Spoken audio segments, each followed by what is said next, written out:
روز 4 مای هنگام ثبت نام مسافران پرواز دوشنبه مسکو شرکت سامان ایر در فرودگاه پایتخت تاجیکستان جنجال برخاست است. به گفته شاهدان، 3 مشتری سامان ایر که به پرواز مسکو چپته خریده بودند دیر کردند.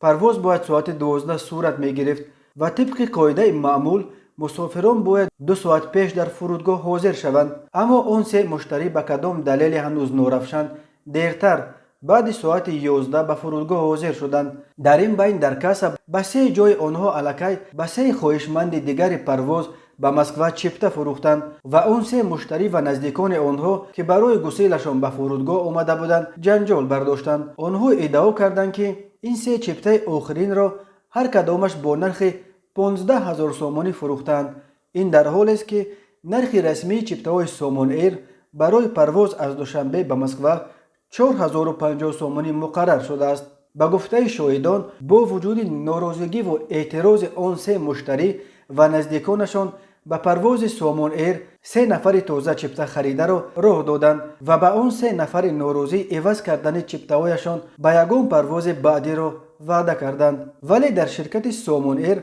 به سامانه بامداد گفتند که از چنین یک ماجرا خبر ندارند و کسی از مشتریان هم شکایت نکرده است. در شرکت هواپیمایی چنین حادثه ثبت نشده است. ما هم وقت آماده ایم که در صورت مراجعت مسافران در رابطه با چنین حادثه ها تفتیشات داخلی انجام دهیم. تا این دم کسی از مسافران به شرکت مراجعت نکرده است، گفتند در شرکت هواپیمایی سامان ایر. روسیه از 1 اپریل به پروازها از تاجیکستان اجازه داد و این باعث به کاسه‌های فروش چپته‌های پرواز فرو ریختن ده‌ها هزار خواهشمندان سفر به روسیه شد. شرکت‌ها با استفاده از چنین گرمی بازار نرخ پروازهایشان را به مراتب بالا بردند و نرخ یک پرواز از تاجیکستان به شهرهای روسیه حتی تا 17,000 سومانی رسیده بود.